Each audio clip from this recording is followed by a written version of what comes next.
आज की क्लास में बात करेंगे फिर से व्यक्तित्व टॉपिक के कुछ प्रश्नों के बारे में। पिछली क्लास में भी हमने व्यक्तित्व के 14 प्रश्नों के बारे में चर्चा की थी। आज की क्लास में भी हम व्यक्तित्व के बारे में ही बात करेंगे। देखते हैं पर्सनालिटी के कुछ और क्वेश्चंस। ये सभी के सभी किसी न किसी एग्जाम्स में पूछे गए प्रश्न हैं और कुछ ऑथेंटिक सोर्स से लिए गए प्रश्न हैं, तो सभी को बहुत ध्यान से पढ़िए, समझिए और अपनी नोटबुक में लिखिए। ठीक है, चलिए बात करते हैं पहले प्रश्न के बारे में। व्यक्तित्व के तीनों गुणों रजोगुण, तमोगुण एवं सतोगुण का वर्णन किया गया है। ठीक है, ऑप्शन देखिए। ए भगवद गीता में, बी मनुस्मृति में, सी सांख्य शास्त्र में और चौथा है योग शास्त्र में। तो देखिए, ये जो तीनों गुणों के आधार पे व्यक्तित्व का वर्गीकरण आपको मिलेगा वो किसके अंदर मिलेगा? ये किसके अनुसार है? योग शास्त्र के अनुसार है। अब देखिए, योग शास्त्र की जगह प्राय आपको ये नाम मिलेगा भारतीय वैदिक संहिता के दृष्टिकोण के आधार पे। तो वो नाम आए चाहे योग शास्त्र आए, आपका उत्तर दोनों ही सही होगा। ठीक है, दूसरे प्रश्न के बारे में बात करते हैं। किसके अनुसार व्यक्तित्व व्यक्ति के संगठित व्यवहार का संपूर्ण चित्र होता है? देखिए यहाँ पे क्या लिखा है, व्यक्ति के संगठित व्यवहार। देखो, व्यक्तित्व के अंदर आंतरिक और बाह्य गुण, इन सभी गुणों का क्या होता है? एक संगठन होता है और उसी संगठित व्यवहार का संपूर्ण चित्र क्या होता है? उस व्यक्ति का व्यक्तित्व है। तो ये जो डेफिनेशन है वो किसने दी है? देखिए, पहला ऑप्शन है डेसिल, दूसरा है आल्पोर्ट, तीसरा है मन और चौथा है ड्रेबर। तो ध्यान रखिए, ये जो परिभाषा है व्यक्ति के संगठित व्यवहार का संपूर्ण चित्र, ये दी है डेसिल ने। तो आपका उत्तर क्या होगा? ए। नेक्स्ट बात करते हैं हम, व्यक्तित्व के किस पहलू का संबंध मानवीय क्रियाओं से है? व्यक्ति का जो व्यक्तित्व होता है उसके बहुत सारे क्या होते हैं? पहलू होते हैं। उसमें से मानवीय क्रिया कौन से पहलू में है, ये इस प्रश्न में पूछा गया है। ठीक है, देखिए कौन से पहलू है? सामाजिक पहलू, क्रियात्मक पहलू, कारण संबंधी पहलू और कोई नहीं। मानवीय क्रियाएं किसमें आएगी? तो देखिए, पहले हम तीनों के बारे में बात कर लेते हैं तो आपको उत्तर समझ में आ जाएगा। पहला है सामाजिक पहलू।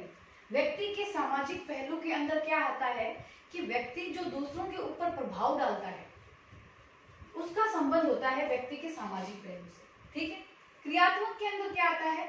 व्यक्ति की मानवीय क्रियाएं आती है, जैसे भावुकता, शांति, विनोद प्रियता, ये सब क्या है? ये मानवीय क्रियाएं हैं। ये किसमें आएगी? क्रियात्मक पहलू में। यही हमारा प्रश्न था, मानवीय क्रियाएं जो है वो किसमें आती है? तो उत्तर है बी, क्रियात्मक पहलू के अंदर। और इसको भी जान लेते हैं, कारण संबंधी जो पहलू होता है इसके अंदर व्यक्ति के सामाजिक और असामाजिक सभी कार्यों के कारण और उन कार्यों के प्रति लोगों की जो प्रतिक्रिया होती है वो सभी के सभी किसमें आएंगे? कारण संबंधी पहलू में। लेकिन हमारा प्रश्न था मानव की क्रियाएं कौन से पहलू में है, तो वो है उत्तर क्रियात्मक पहलू। ठीक है, चलिए नेक्स्ट बात करते हैं हम, निम्न में से कौन सा प्रकार मनोवैज्ञानिक है? हमने पिछली क्लास जो की थी उसके अंदर भी आया था ये प्रश्न। मनोवैज्ञानिक आधार पे जो व्यक्तित्व का वर्णन किया है वो किसने किया था? कार्ल युंग ने। और ये दो प्रकार बताए थे, अंतर्मुखी और बहिर्मुखी। अब हम ऑप्शन देख लेते हैं क्या है उसमें से अंदर।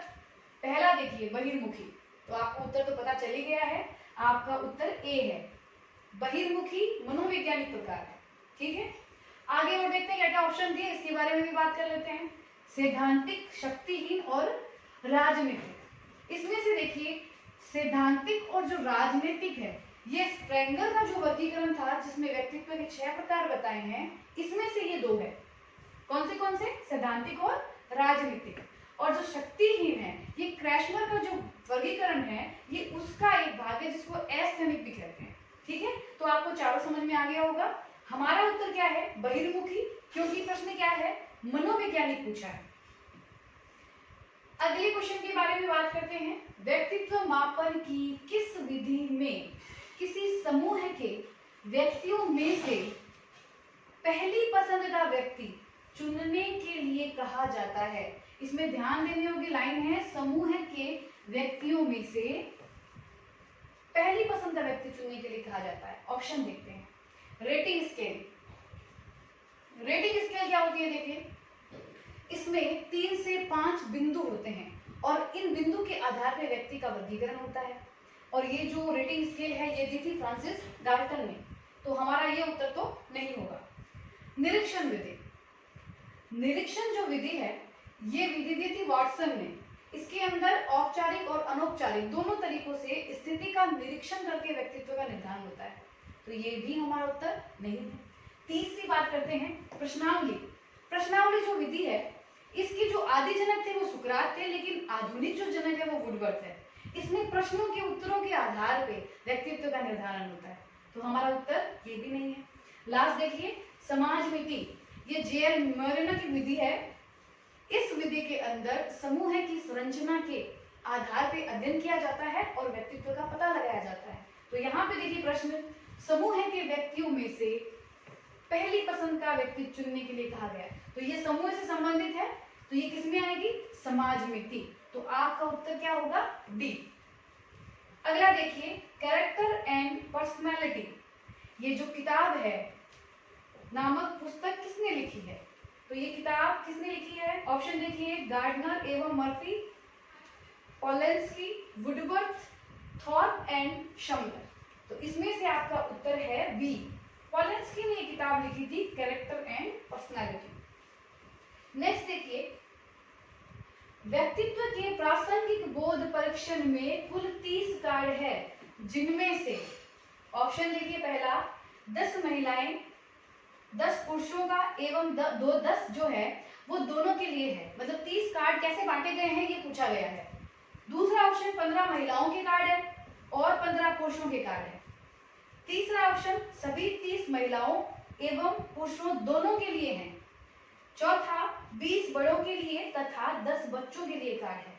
तो ये कार्ड जो प्रासंगिक बोध परीक्षण में है वो कैसे बंटे हुए हैं, देखिए ये जो परीक्षण था वो मॉर्गन और मुरे ने दिया था 1935 के अंदर, और ये परीक्षण 14 वर्ष से बड़े व्यक्तियों के लिए बनाया गया था। और इसका जो कार्डों का जो डिवाइडेशन किया गया था वो कैसे किया गया था, उसमें 10 महिलाओं के कार्ड थे, 10 पुरुषों के और 10 दोनों के लिए थे। तो आपका उत्तर क्या होगा, ए होगा। ठीक है, इन सभी का आप स्क्रीनशॉट ले लीजिए और राइट डाउन कर लीजिए। अब बात करते हैं कुछ और क्वेश्चंस के बारे में।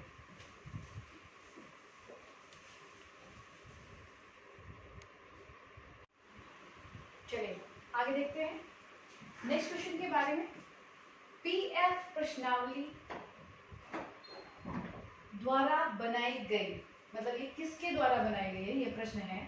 ऑप्शन है आलकॉट, शेल्डन, क्रैचमर और कैटल। देखिए इन चारों ऑप्शन में जो सही उत्तर है वो उत्तर है डी। कैटल ने क्या दी थी, पीएफ प्रश्नावली दी थी।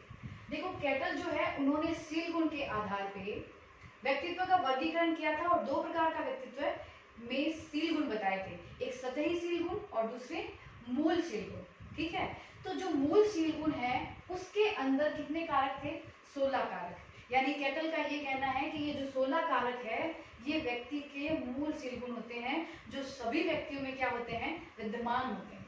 ठीक है, अब देखिए इन तीनों ने क्या क्या किया था। शेल्डन और क्रैचमर के बारे में हम पहले भी बात कर चुके हैं। इन्होंने शारीरिक संरचना के आधार पे 4 प्रकार बताए थे, इन्होंने शरीर विज्ञान के आधार पे 3 प्रकार बताए थे।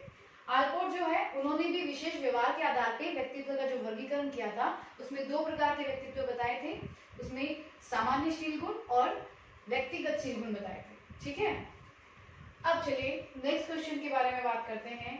जिस प्रकार समानता और समरूपता स्मृति के संदर्भ में एक दूसरे के विपरीत है, उसी प्रकार निर्णय में निर्भयता और मौलिकता रिक्त स्थान के संदर्भ में एक दूसरे के विपरीत है। तो पहले तो हम समझ लेते हैं कि समानता और समरूपता स्मृति के संदर्भ में एक दूसरे के विपरीत कैसे हैं। देखो स्मृति में समानता का जो नियम है वो ये कहता है कि अगर आपका वर्तमान अनुभव आपके पुराने अनुभव से मेल खाता है तो आपको पुरानी बातें, पुराना अनुभव याद आ जाता है।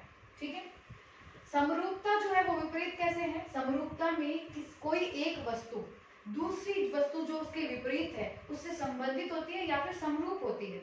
जिससे क्या होता है कि एक वस्तु को देखने से उस विपरीत वस्तु की याद आ जाती है। तो ये एक दूसरे के ऑपोजिट है स्मृति के संदर्भ में।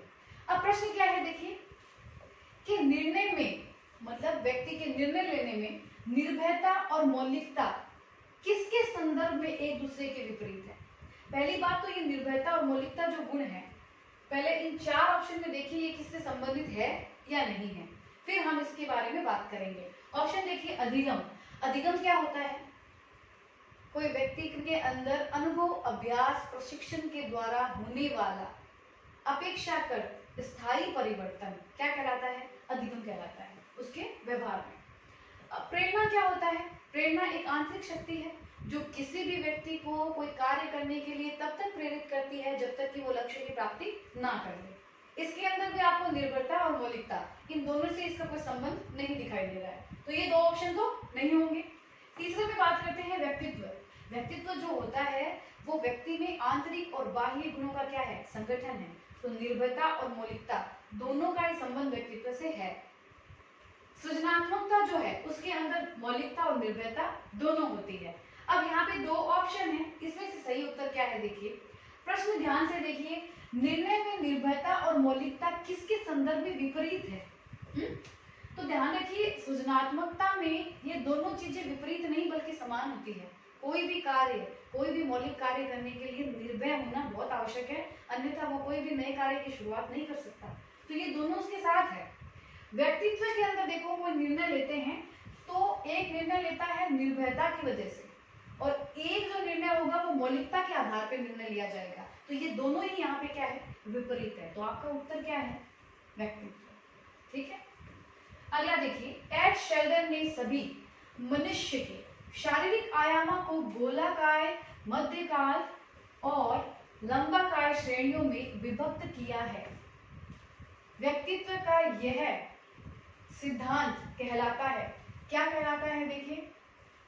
ऑप्शन है यहाँ पे प्रारूप सिद्धांत, शील गुण सिद्धांत, मनोविश्लेषण सिद्धांत, घटना क्रिया विज्ञान सिद्धांत। तो आपने जो ये शारीरिक आयाम पढ़े ये घटना क्रिया से संबंधित नहीं हो सकते। मनोविश्लेषण सिद्धांत सिगमंड फ्रायड ने दिया था, वो भी शारीरिक आयाम से संबंधित नहीं है। अगला शील गुण सिद्धांत, ये विशेष व्यवहार के आधार पे शील गुण सिद्धांत होते हैं, तो ये भी शारीरिक आयाम से संबंधित नहीं है। अब यहाँ पे क्या बचता है? प्रारूप सिद्धांत। प्रारूप यानी प्राथमिक रूप। जब भी हम किसी व्यक्ति को देखते हैं तो प्राथमिक रूप हम उसकी जो वर्णन करेंगे उसके व्यक्तित्व का वो शारीरिक आयामों के आधार पे करेंगे। तो ये जो वर्गीकरण है उसको हम कहेंगे प्रारूप सिद्धांत। तो आपका ऑप्शन ए क्या है? आपका सही उत्तर है। नेक्स्ट क्वेश्चन देखिए, व्यक्ति के स्वाभाविक विकास को कहते हैं। स्वाभाविक मतलब जो स्वतः हो जाता है। 4 ऑप्शन देखते हैं। अभिवृद्धि। अभिवृद्धि जो होती है वो शारीरिक परिवर्तन होता है व्यक्ति के अंदर जो सहज रूप से अपने आप होता है। विकास जो होता है वो व्यक्ति के सभी पहलुओं में परिवर्तन है, वो शारीरिक में भी है, मानसिक में भी है, संवेगात्मक में भी है। सभी पक्ष में क्या होते हैं? परिवर्तन होते हैं, जिसमें से कुछ परिवर्तन स्वतः भी होते हैं और कुछ करने पड़ते हैं, किए जाते हैं, वातावरण से अंतःक्रिया करके किए जाते हैं। व्यक्तित्व परिवर्तन, व्यक्तित्व में जो परिवर्तन होता है वो सभी के सभी स्वतः नहीं हो सकते। और लास्ट ऑप्शन है कोई नहीं। तो कौन सा परिवर्तन है जो स्वाभाविक विकास हो रहा है? तो वो है अभिवृद्धि।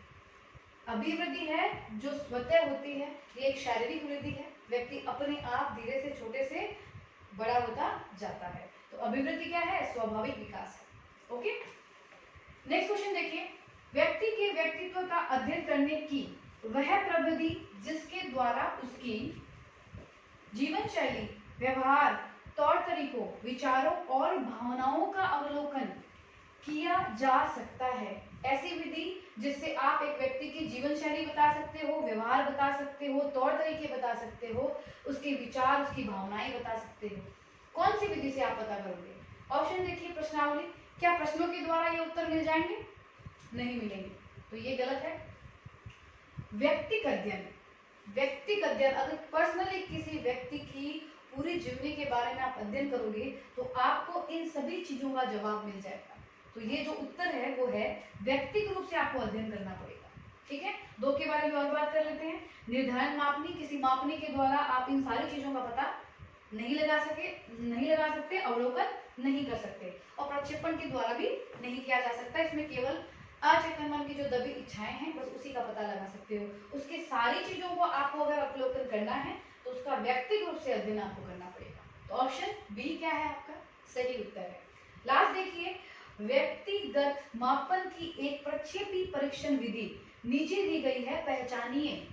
प्रक्षेपी विधि कौन सी है इसमें से? पहली है साक्षात्कार, दूसरा शब्द सहचार्य परीक्षण, तीसरा है व्यक्ति अध्ययन और चौथा है चेन लिस्ट। ठीक है, तो देखिए आपका उत्तर है शब्द सहचार्य परीक्षण। ये एक प्रक्षेपी विधि है।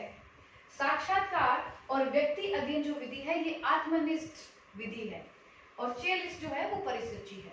तो आपका उत्तर क्या हुआ प्रक्षेपी विधि का? शब्द सहचार्य परीक्षण। ठीक है, तो इसका स्क्रीनशॉट ले लीजिए। यहाँ पे व्यक्तित्व के हमने आज और 13 क्वेश्चन के बारे में सोल्यूशन किया इनका और चर्चा की है। अब आगे हम नेक्स्ट क्लास में किसी और टॉपिक के बारे में बात करेंगे। इस प्रकार धीरे धीरे आप सभी जो टॉपिक है मनोविज्ञान के, उनके प्रश्नों को जैसे जैसे हल करोगे आपके सारे टॉपिक धीरे धीरे क्लियर होते जाएंगे। ज्यादा से ज्यादा लोग सब्सक्राइब करें और टेलीग्राम पे जो मेरा चैनल है उसको भी सब्सक्राइब